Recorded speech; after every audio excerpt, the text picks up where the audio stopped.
سلام بچه ها، خوبین؟ خوشین؟ سلامتین؟ امیدوارم حال دلتون همیشه خوب باشه. امروز اومدم با آموزش یه خورش خوشمزه گیلانی ترش شامی. برای درست کردنش نیاز داریم به گوشت چرخ شده، پیاز سرخ شده، تخم مرغ، پیاز، رب گوجه، هویج و فلفل دلمه، سیب زمینی، آب لیمو تازه و ادویه ها. خب گوشت رو میریزیم داخل یه ظرف و بعد پیاز رو رنده میکنیم و حالا پیاز رو بهش اضافه میکنیم.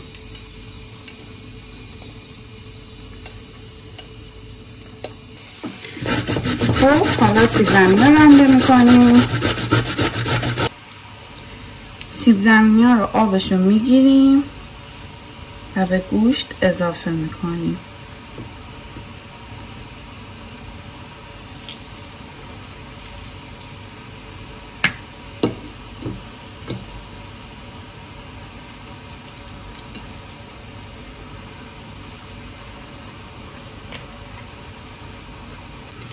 یک مقدار که بذارید بمونه آب سیب زمینی نشاستهش تهش ته‌نشین میشه و میتونید بردارید به گوشتتون اضافه کنید. خب حالا ادویه ها رو اضافه میکنیم. همونطور که گفتم گوشت چرخ شده من نمک و فلفل و پیاز رو داشت، واسه همین حجم کمتری پیاز زدم و نمک فلفلش هم دقت میکنم که کمتر بزنم و بعد زردچوبه بهش اضافه میکنم.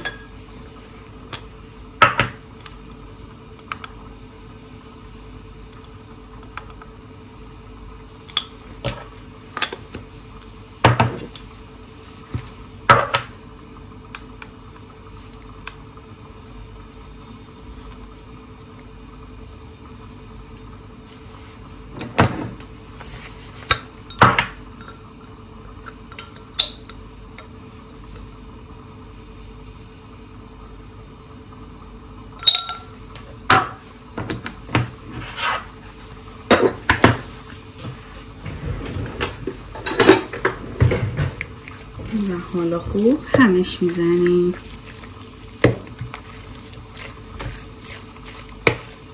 خوب که همش زدیم تخم مرغ رو بهش اضافه میکنیم.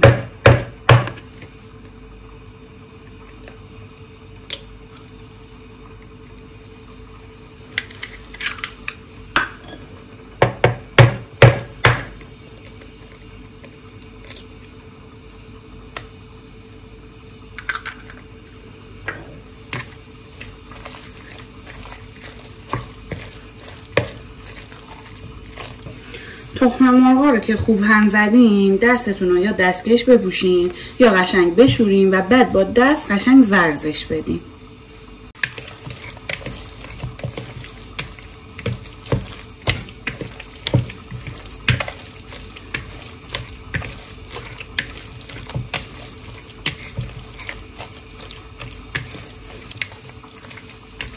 بچه‌ها میتونید توی شامی از گیشنیز و جعفری خورد شده یا نعنا خشک استفاده کنید، ولی عطر و بوش سلیقه همه پسند نیست، یعنی امکان داره مهموناتون دوست نداشته باشن. اگه خودتون دوست دارین توی خونه بر خودتون میتونید به شامی اضافه کنید و درست کنید، ولی اگه مهمون دارید نمیدونید که دوست دارن یا نه نزنید بهتر.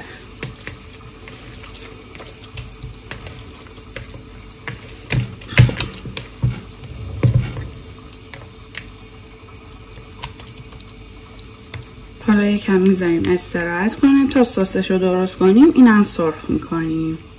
دیگ رو روی گاز میذاریم و بعد بهش روغن رو اضافه میکنیم.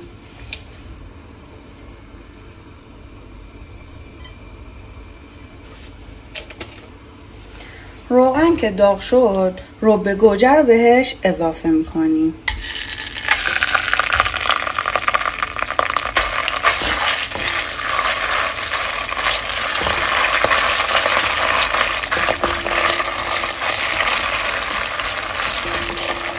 گوجه رو که خوب تفت دادیم بهش پیاز سرخ شده رو اضافه میکنیم. هرچی پیازش بیشتر باشه خوشمزه تر میشه خورشتش.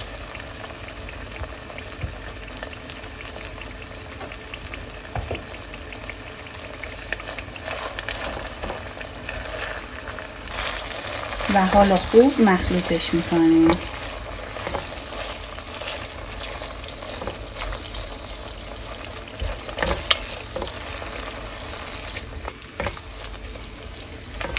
خوب که مخلوط شد بهش ادویه ها رو اضافه میکنیم و بعد هویج رنده شده و فلفل دلمه.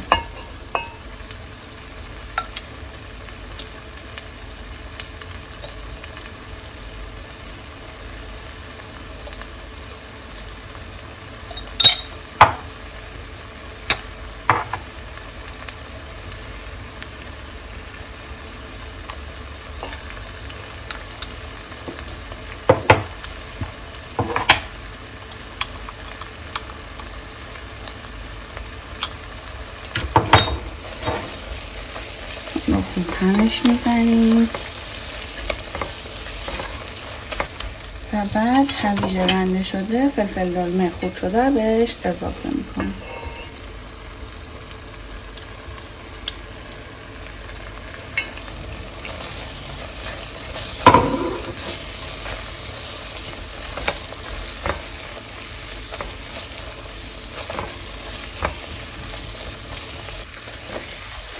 خوب که مخلوط شد بهش آب جوش رو اضافه میکنیم.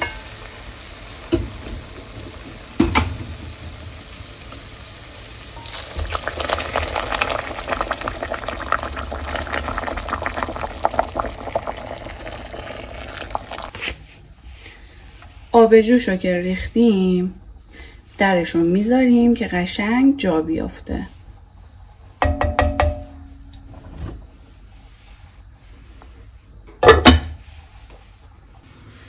سس شامی رو گذاشتم رون شده و مایتابه رو گذاشتم اینجا. روغن رو میریزم قشنگ داغ داغ شد شامی ها رو سرخ میکنم.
کتلت که سرخ شد میذارم روی یکی دیگه که روغنش گرفته بشه و بعد ازش جدا میکنم.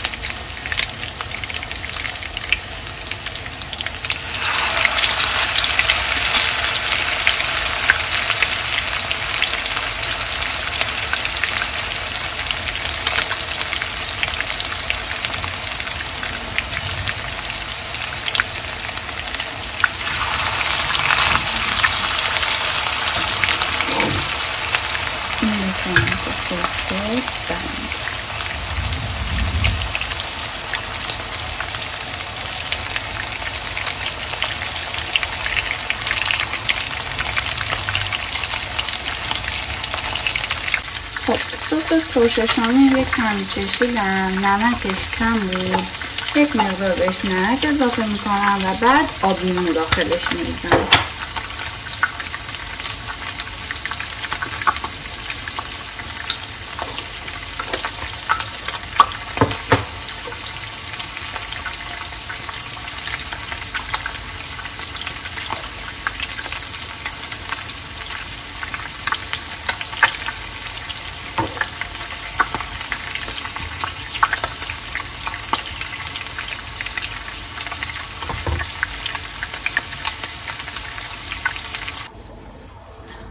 خب بچه ها یه چیز میخواستم بهتون بگم که یادم رفت.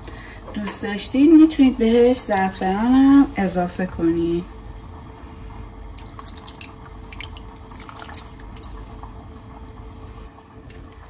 خب سس شامیمونم آماده است. حالا میتونید شامیا رو بهش اضافه کنید.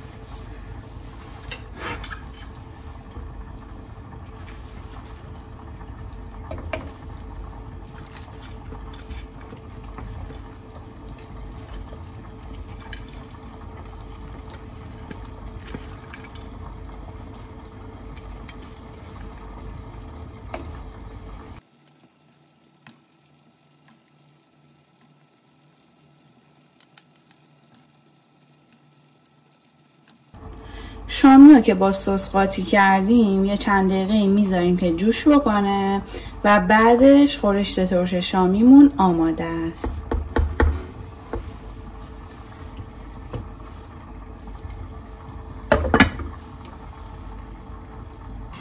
برای خورشت ترش شامی یک مقدار سیب زمینی هم سرخ میکنیم.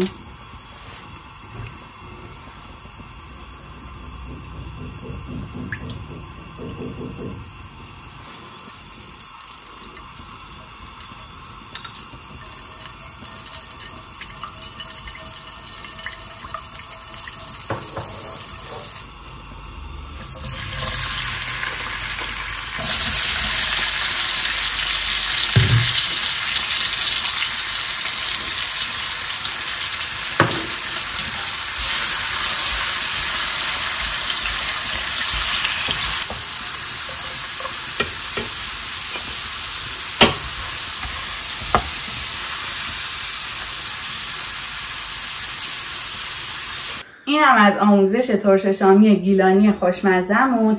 امیدوارم که از این آموزش لذتش رو برده باشید. اگه دوست داشتید ما رو به دوستاتون معرفی کنید. لایک، کامنت، سابسکرایب یادتون نره. تا آموزش های بعد، خدا نگهدار.